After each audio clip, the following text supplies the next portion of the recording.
तो दोस्तों इंदिरा प्रियदर्शनी अवार्ड या स्कॉलरशिप सेशन 2023-24 के लिए आवेदन फॉर्म भरने की प्रोसेस है वो शुरू हो चुकी है। इस वीडियो में मैं आपको बताऊंगा कि आप इंदिरा प्रियदर्शनी अवार्ड के लिए आवेदन फॉर्म कहां से, कैसे और कब तक भर सकते हैं और इसके लिए आपको किन किन दस्तावेजों की आवश्यकता पड़ने वाली है। अगर आपको भी जानना है तो मेरे साथ हो आप बने रहेगा। नमस्कार साथियों, मैं हूं आपका अपना साथी राजगुरु जी। तो दोस्तों कई बार हमारे स्कूल साथियों ने और बालिकाओं ने बार बार मुझसे पूछा है कि राजगुरु जी इस बार यानी सेशन 2023-24 के लिए इंदिरा प्रियदर्शनी स्कॉलरशिप के आवेदन फॉर्म है वो कब से भरना शुरू होंगे। तो फाइनली आप सबका इंतजार वो कंप्लीट हुआ क्योंकि आवेदन फॉर्म है वो भरना शुरू हो गए। चलिए सबसे पहले तो इस अवार्ड को लेके आपको मैं 2-4 खास जानकारी देता हूं, क्योंकि इस अवार्ड को लेके बालिकाओं के दिमाग में है कई तरह के सवाल हैं वो इधर उधर है वो घूम रहे हैं। तो यहाँ पे पहला सवाल ये है कि ये जो इंदिरा प्रियदर्शनी अवार्ड है वो किन बालिकाओं को मिलता है। तो दोस्तों ये जो अवार्ड है कक्षा 8वीं 10वीं और 12वीं पास बालिकाओं को मिलता है, लेकिन सभी बालिकाओं को नहीं मिलता है। जो बालिकाएं अपने जिले के अंदर सबसे टॉप में रही हैं तो टॉप बालिकाओं को ये स्कॉलरशिप है या फिर ये जो अवार्ड है वो मिलता है। चलिए इसके अलावा यहाँ पे दूसरा सवाल ये है कि हमें कैसे पता चलेगा कि किस जिले के अंदर कौन सी बालिका का नाम आया है या फिर कौन सी बालिका टॉप है। तो दोस्तों यहाँ पे एक सामान्य सी बात है, जब भी कोई स्टूडेंट अपने स्कूल, अपने गांव, अपने ब्लॉक, अपने डिस्ट्रिक्ट, स्टेट के अंदर टॉप आता है तो वैसे तो जानकारी है वो हमें मिल जाती है, लेकिन फिर भी मैं आपको बताना चाहूंगा यहाँ पे देखिए विभाग के द्वारा ऑनलाइन इस प्रकार की कोई भी सुविधा नहीं दी गई है स्टूडेंट के लिए कि वो आसानी से ये पता लगा ले कि भैया इस स्टेट के इस जिले के अंदर है, इस बालिका का नाम है, इस इंदिरा प्रियदर्शनी अवार्ड के तहत है। लेकिन फिर भी आपकी जानकारी के लिए मैं बताना चाहूंगा, देखिए कक्षा 8 के लिए अपनी जो पंजीयक शाखा बीकानेर है और कक्षा 10वीं और 12वीं के लिए अपना आरबीसी बोर्ड अजमेर है, वो टॉप बालिकाओं की लिस्ट है डिस्ट्रिक्ट वाइज है वो जारी करता है और वो लिस्ट है वो शिक्षा निदेशालय बीकानेर को भेजता है। उसके बाद शिक्षा निदेशालय बीकानेर के द्वारा वो लिस्ट है जिले वाइज है अपने जिले के अंदर भेज दी जाती है जिला शिक्षा अधिकारी कार्यालय में। अब आगे की जो प्रोसेस होती है, आगे का जो काम बचता है वो डीओ ऑफिस का होता है, जिसके बारे में हम आगे बात करेंगे। इसके अलावा यहाँ पे देखिए तीसरा सवाल ये है कि यहाँ पे कितनी बालिकाओं को ये अवार्ड मिलता है, एक जिले की कितनी बालिकाओं को मिलता है। तो दोस्तों यहाँ पे देखिए वैसे तो फिक्स नहीं है, क्योंकि जो अलग अलग जो कैटेगरी हैं, अलग अलग जो क्लास हैं उसके हिसाब से यहाँ पे मिलता है।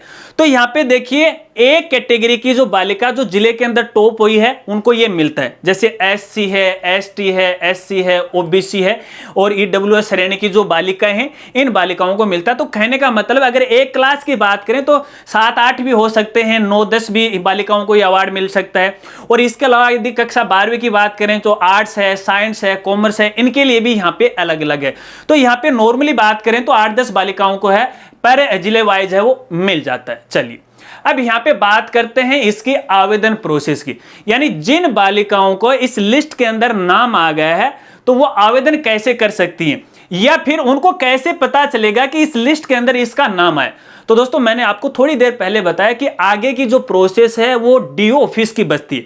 तो यहाँ पे देखिए निदेशालय के द्वारा जब भी ये लिस्ट जारी की जाती है या डीओ ऑफिस को भेजी जाती है तो डीओ ऑफिस वाले क्या करते हैं, इसकी जो जानकारी है संबंधित अपना जो ब्लॉक शिक्षा अधिकारी होता है जिसे हम सीबीओ ऑफिस बोलते हैं उनको भी भेजता है और संबंधित जिस स्कूल में बालिका ने पढ़ाई की है या फिर जो पढ़ रही है उस स्कूल में भी ये सूचना है वो भेजते हैं। कई बार ऐसा होता है कि डायरेक्ट स्कूल में तो ये सूचना नहीं भेजते हैं, लेकिन फिर भी आपको चिंता करने की आवश्यकता नहीं है, क्योंकि ये विभाग की जिम्मेदारी बनती है, ये डीओ साहब की जिम्मेदारी बनती है कि अपने जिले के अंदर जो भी टॉप बालिकाएं रही हैं उनका इस स्कॉलरशिप के तहत समय रहते आवेदन फॉर्म भरवाए। तो आपके पास है या तो कॉल आ जाएगा, और कॉल भी नहीं आता है तो फिर मैं आपको बता देता हूं कि आप अपने स्कूल के संपर्क में हो रहिएगा, स्कूल वालों से बात कीजिएगा, स्कूल वाले इसका ऐसे तैसे करके जुगाड़ निकाल के आपको जानकारी दे देंगे। क्योंकि यदि इसकी ऑनलाइन जानकारी होती कि भैया किन किन बालिकाओं को यह मिल रहा है तो एक अलग बात थी, लेकिन यहां जिला वाइज लिस्ट है वो जारी की जाती है। ठीक है, अब यहां पे मान लेते हैं कि आपका लिस्ट के अंदर नाम आ गया, तो यहां पे अब आपको आवेदन कैसे करना है, तो दोस्तों यहां पे देखिए ये जो आवेदन है वैसे तो ऑनलाइन किए जाएंगे, लेकिन डायरेक्ट बालिका के द्वारा नहीं किए जा सकते या उनके अभिभावक के द्वारा नहीं किए जा सकते। ये जो ऑनलाइन आवेदन फॉर्म है संबंधित जो डीओ ऑफिस है उनकी आईडी से ही ऑनलाइन किए जाएंगे। ये पिछले साल से ऐसा हुआ क्योंकि बालिका शिक्षा फाउंडेशन की तरफ से ये स्कॉलरशिप है इन बालिकाओं को दी जाती है और कई स्कॉलरशिप है, तो ये जिम्मेदारी है केवल डीओ ऑफिस की। तो यहाँ पे देखिए अगर इसकी डेट की बात करें कि इसकी लास्ट डेट क्या है, तो भैया देखिए फिलहाल की स्थिति में इसकी कोई भी लास्ट डेट नहीं है, क्योंकि विभाग की यह मंशा है और विभाग हमेशा यही चाहता है कि जिन स्कॉलरशिप के लिए जो भी स्टूडेंट या बालिकाएं पात्र हैं उनको सभी स्कॉलरशिप मिले और सबके उनके आवेदन फॉर्म भरवाए जाएं। तो यहाँ पे देखिए ये आवेदन फॉर्म जब तक चलेंगे तब तक यहाँ पे देखिए बालिकाएं फॉर्म नहीं भर देती हैं, तो इसका कोई लास्ट डेट नहीं है। अब यहाँ पे बालिकाओं को आवेदन फॉर्म कैसे भरना है, तो यहाँ पे देखिए बालिकाओं को तो केवल ऑफलाइन आवेदन फॉर्म भरना है, ऑनलाइन नहीं भरना। ऑनलाइन तो डीओ वाले भरेंगे। तो ऑफलाइन का जो प्रारूप है जैसा कि आप यहाँ स्क्रीन पे देख रहे हो, ये फॉर्मेट में आपको भरना है। ये फॉर्मेट आप हमारी वेबसाइट से डाउनलोड कर सकते हो और हमारी वेबसाइट का नाम है www.rajguruji.com। होम पेज पे आपको स्कॉलरशिप का एक मेनू मिलेगा, जाइएगा यहां से आप इसे डाउनलोड कर लीजिएगा, या फिर फॉर्मेट का आपको एक सेक्शन मिलेगा उससे भी आप ये डाउनलोड कर सकते हैं। अब दोस्तों ये जो आवेदन फॉर्म है संबंधित या तो आप अपने स्कूल में दे सकते हो, ठीक है, या फिर संबंधित जो ब्लॉक शिक्षा अधिकारी का कार्यालय है आप उनको जमा करवा सकते हो, क्योंकि अगर ये जिम्मेदारी डीओ ऑफिस के द्वारा ब्लॉक शिक्षा अधिकारी को दी जाती है तो आपको ये जो आवेदन फॉर्म है ब्लॉक शिक्षा अधिकारी ऑफिस में जमा करवाने पड़ेंगे, या फिर आप डायरेक्ट है डीओ ऑफिस में भी जमा करवा सकते हो। तो ऐसे में मैं आपको यहां पे कहना चाहूंगा अगर ब्लॉक शिक्षा अधिकारी के पास ये जानकारी नहीं है, उनको पता नहीं है, तो डायरेक्ट आप डीओ से संपर्क कर लीजिएगा और वहां पे आप अपना आवेदन फॉर्म है वो जमा करवा दीजिएगा। अब इस आवेदन फॉर्म के साथ साथ आपको कुछ दस्तावेज हैं वो जमा करवाने, तो वो मैं आपको बता देता हूं किन दस्तावेजों की आवश्यकता पड़ेगी। एक तो ये ऑफलाइन आवेदन फॉर्म, ठीक है, इसके साथ साथ आपकी वर्तमान क्लास की जो मार्कशीट है 8वीं 10वीं या 12वीं जिस क्लास के लिए भी आपने आवेदन फॉर्म भरा, इसके साथ साथ यहाँ पे एक आपका जाति प्रमाण पत्र। अब यहाँ पे देखिए आपकी SC ST OBC general category की जो बालिकाएं जिनका नाम आया है तो सभी को जाति प्रमाण पत्र की आवश्यकता पड़ने वाली है। जनरल कैटेगरी वाली जो बालिकाएं कह सकते हैं कि हमारी कैटेगरी का तो यहाँ पे जाति प्रमाण पत्र नहीं बनता, अरे भैया बनता है, बनवा लीजिएगा, 5-7 दिन में वो बन जाता है। इसके साथ साथ बालिका के नाम से एक बैंक अकाउंट भी होना जरूरी है और उसका प्रूफ आपको देना है। वो यहाँ पे पासबुक का जो फर्स्ट पेज है उसकी प्रतिलिपि आप दे सकते हो, या कैंसिल चेक है वो भी आप यहाँ पे दे सकते हो। इसके अलावा यहाँ पे देखिए जिन बालिकाओं में कोई शारीरिक विकलांगता का दोष है तो वो सर्टिफिकेट भी आपको देना यदि आप पे लागू होता है। और इसके साथ साथ यहाँ पे वर्तमान विद्यालय का अध्ययनरत प्रमाण पत्र है वो भी आपके पास होना चाहिए।